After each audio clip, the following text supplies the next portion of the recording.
तो आज के वीडियो लेक्चर में हम डिस्कस करेंगे जो आज आपका पेपर हुआ है 6 सेम इलेक्ट्रॉनिक्स वालों के लिए 6 सेम इलेक्ट्रॉनिक्स वालों का एडवांस कम्युनिकेशन सिस्टम का इनके जितने भी ऑब्जेक्टिव क्वेश्चंस हैं और उनके सॉल्यूशंस। ठीक है, तो अब डिस्कस करना स्टार्ट करते हैं इसको। तो जैसे सबसे पहला क्वेश्चन है आपका, which of the following radio waves is reflected back to the earth from the ionosphere. इनमें से कौन सी रेडियो वेव्स जो है रिफ्लेक्ट होती है अर्थ के टुवर्ड्स, और जो रिफ्लेक्शन होता है वो आपका आयनोस्फेयर से होता है। तो काफी सिंपल क्वेश्चन है। ठीक है, option A sky wave, option B ground wave, option C space wave, option D none of this. So the correct answer is sky wave. ठीक है, ग्राउंड वेव तो ग्राउंड से प्रोपेगेशन होता है आपका। ठीक है, तो वो करेक्ट आंसर होगा नहीं, तो sky wave.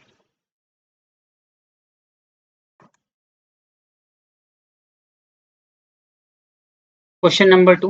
Which of the following waves propagates in the frequency range of 30 megahertz to 300 megahertz. ठीक है, तो फ्रीक्वेंसी रेंज दे रखी है और इसमें पूछा है कि कौन सा वेव इस फ्रीक्वेंसी रेंज में लाई करती है। तो जैसे ऑप्शन ए है आपका स्काई वेव। ठीक है, स्काई वेव को आयनोस्फेरिक प्रोपेगेशन भी कहते हैं। Option B space wave, option C ground wave या डी नन ऑफ दिस। तो ग्राउंड वेव जो होती है ना, लेस देन 3 मेगाहर्ट्ज तक होती है, या लेस देन 2 मेगाहर्ट्ज भी लिखते हैं। ठीक, तो ग्राउंड वेव तो इसका आंसर होगा नहीं। स्काई वेव होती है आपकी 3 से लेके 30 मेगाहर्ट्ज तक, 3 मेगाहर्ट्ज से लेके 30 मेगाहर्ट्ज तक। तो जो आपका ऑप्शन बचा स्पेस वेव, तो the correct answer is space wave. ठीक, question number 3, which of the following is correct from ground wave propagation.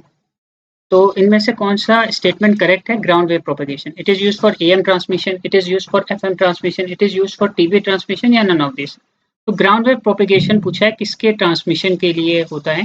तो ग्राउंड वेव्स जो होती है ना, आपकी जो ट्रांसमिशन होता है ये जनरली एएम ट्रांसमिशन के लिए यूज होता है। So it is used for AM transmission. So the correct option is option A.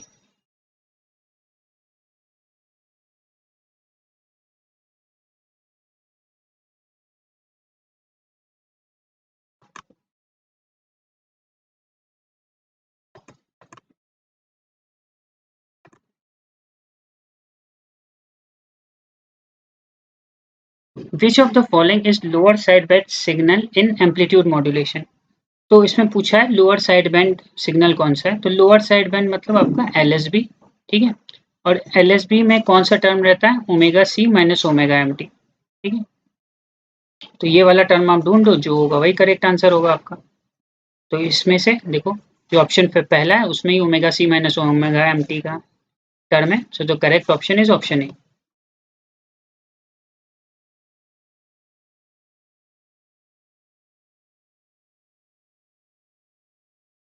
Which of the following broadcast is operated in frequency band of 88 megahertz तो 1 से 8 megahertz तक, AM, FM, PM या none of this.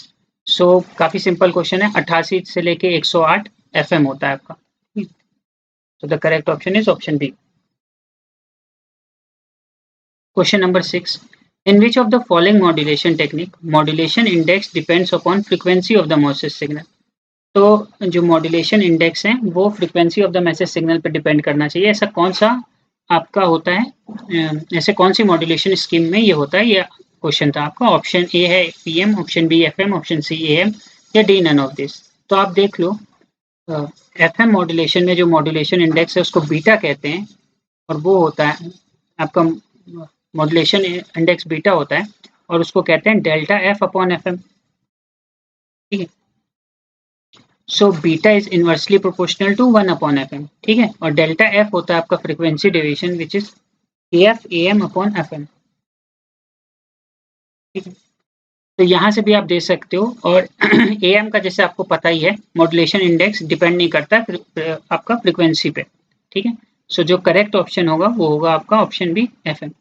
PM का जो modulation index होता है वो होता है delta phi equals to beta, या डेल्टा फाई इक्वल्स टू आप लिख सकते हो केपी इंटू ए एम। तो वो फ्रीक्वेंसी पे नहीं डिपेंड करता है मैसेज सिग्नल की। तो जो करेक्ट आंसर होगा इसमें आपका option B F M.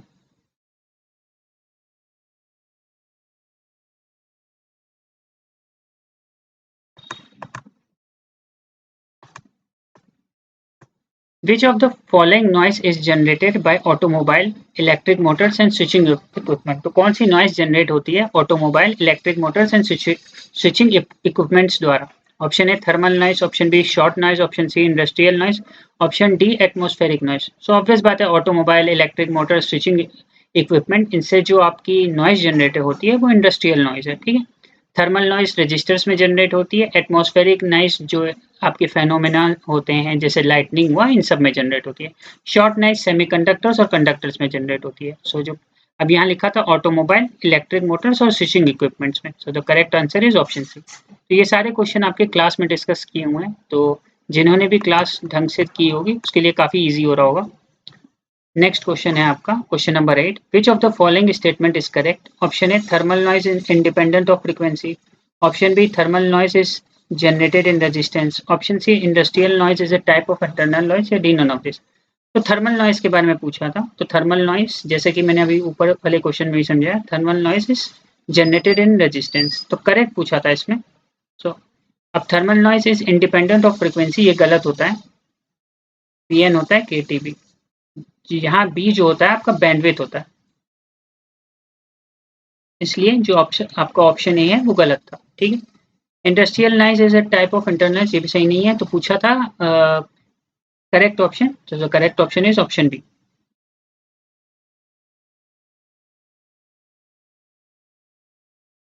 Question number 9। Which of the following statements is correct for cellular mobile communication? इसमें से कौन सा स्टेटमेंट सेलुलर मोबाइल कम्युनिकेशन के लिए करेक्ट है?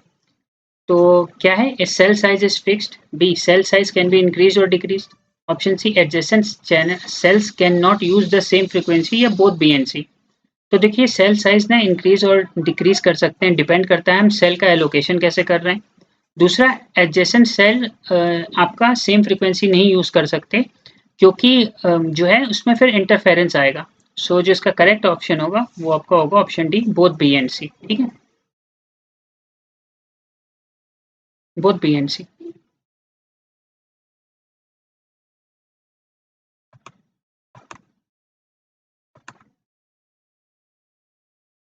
इन hard hand off a mobile station communicates with, hard hand off में mobile station कैसे communicate करता है? Only with one base station, two base station, three base station, या फोर्थ बेस स्टेशन? तो जिनको भी हार्ड हैंड ऑफ की definition पता होगी वो उनके लिए काफ़ी आसान होगा। तो हार्ड हैंड ऑफ क्या होता है बेसिकली? मतलब जब स्टेशन चेंज होता है तो हार्ड हैंड ऑफ में क्या होता है कि पहले एक से कम्युनिकेशन डिस्कनेक्ट हो जाता है पूरी तरह से, फिर दूसरे से ज्वाइन होता है। ठीक, तो एक टाइम पे एक बेस स्टेशन से ही कम्युनिकेशन हो सकता है। So the correct option is option A.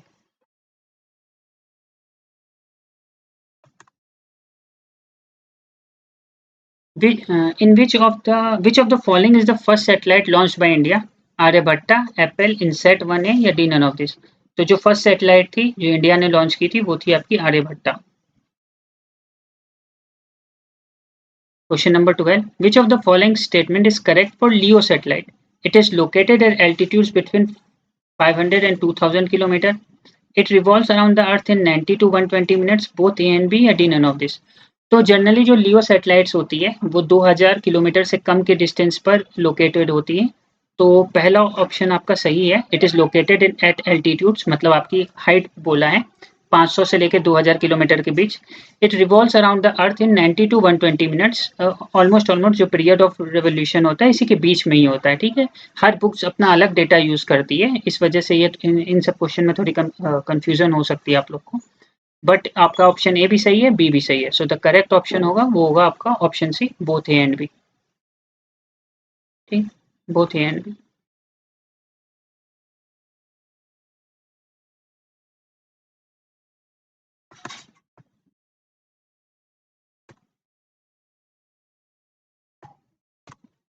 Which of the following statement is correct for optical fiber cable? Option A, core is surrounded by cladding. Option B, cladding is more dense as compared to core. Option C, cladding is surrounded by core. या option D, core and cladding have same density। तो ये भी काफी simple सवाल है। Optical fibre का अगर किसी को डायग्राम पता होगा तो ये नीचे वाला होता है कोर, ऊपर वाली जो सरफेस होती है आपकी cladding.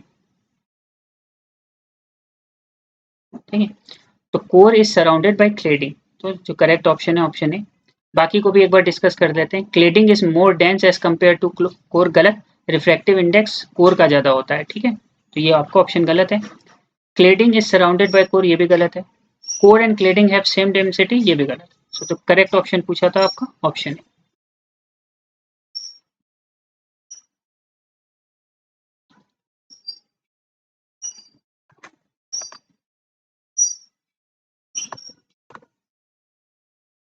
Question number 14. Which of the following loss occurs when two optical fibers are joined together to make a longer optical fiber? तो कौन से लॉस होते हैं जब टू ऑप्टिकल फाइबर्स को ज्वाइन किया जाए और एक लॉन्गर ऑप्टिकल फाइबर बनाया जाए? ऑप्शन ए है कपलिंग लॉस, ऑप्शन बी है splice loss, option C micro bending loss, या D none of the. So जो correct answer is option B splice loss. तो जब हम दो ऑप्टिकल फाइबर को ज्वाइन करते हैं तो वहां जो आपका लॉस आता है वो स्प्लाइस लॉस होता है। So the correct option is option B.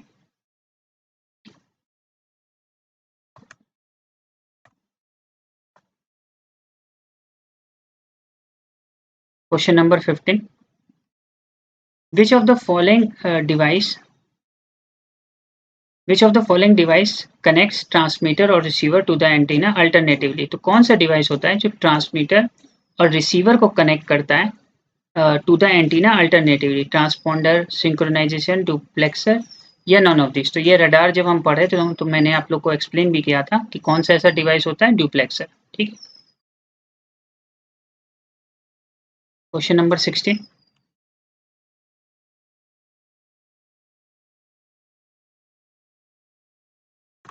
In which of the following radar is used? Option A, air traffic control, option B, remote sensing, option C, military, option D, all of the above.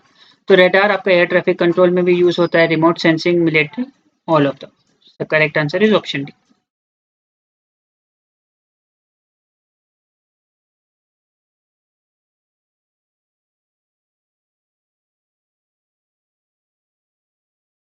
Which of the following statement is correct for MTI radar? MTI radar के लिए कौन सा statement correct है? It uses Doppler effect for its operation. It cannot measure range of the target. It can recognize color of the target, या D non of this.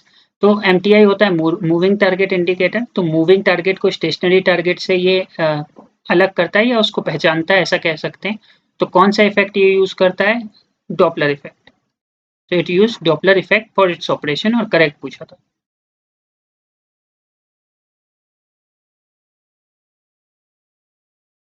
Question number 18. If pxi equals to 1/8, then amount of information क्या होगा? Simple सी बात, ixi minus log base 2 pxi।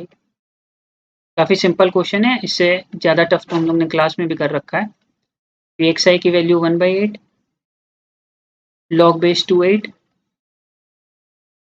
Solve करो 3 unit bits, क्योंकि log base 2 use कर रहा है। Correct option is option A. Which of the following is one-way communication system? Pager, cellphone, fax machine. तो इतना तो आपका कंफर्म है कि सेलुलर फोन नहीं हो सकता। अब पेजर और फैक्स मशीन में आप देखो तो पेजर दो टाइप के होते हैं, एक वन वे वाला भी होता है, एक टू वे वाला भी होता है। तो इसको आप ये नहीं कह सकते कि is used in one way communication system. लेकिन पेजर आपका वन वे के लिए भी यूज कर सकते हैं, टू वे के लिए भी यूज कर सकते हैं, ठीक है ना। वो दो टाइप के पेजर आते हैं। लेकिन जो इसका करेक्ट ऑप्शन होगा वो होगा आपका option C, fax machine. Cellular phone तो टू वे कम्युनिकेशन के लिए यूज होता है, हम सब जानते हैं। So correct option is option C, fax machine.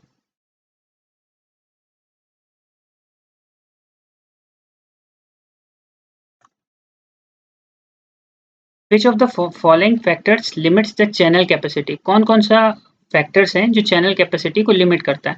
तो चैनल कैपेसिटी होती है, अगर AWG चैनल की बात करें, B log base 2 1 + S/n, और ये जो चैनल कैपेसिटी आती है बिट्स पर सेकंड में आती है, ठीक है। मान लीजिए किसी को फॉर्मूला याद नहीं है तो आप ऐसे भी देख सकते हो। विच of the following factor limits the channel capacity? A bandwidth, bandwidth obvious बात है लिमिट कर सकता है चैनल कैपेसिटी को। कम बैंडविड्थ यूज करेंगे तो चैनल कैपेसिटी कम होगी। नॉइज सिग्नल, नॉइज सिग्नल पे भी डिपेंड करता है आपका, ठीक है। आप यहाँ भी देख सकते हो b log base 2 1 plus S by N, S है आपका सिग्नल पावर, एन है आपका नॉइस पावर, ठीक है। तो जितनी ज़्यादा नॉइस सिग्नल होगी उतना ज़्यादा आपका नॉइस पावर भी होगा, ठीक है। तो which of the factor limits the channel capacity, तो ए भी सही है बी भी सही है, so the correct option is option C, both A and B. तो ये आपके 20 क्वेश्चंस डिस्कस हो गए जो पेपर में आए थे, ठीक है। कुछ सब्जेक्टिव क्वेश्चंस भी आप यहाँ पे देख सकते हो।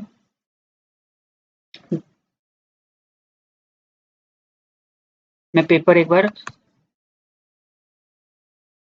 तो इस कुछ ये आपके सब्जेक्टिव क्वेश्चंस भी आए हैं।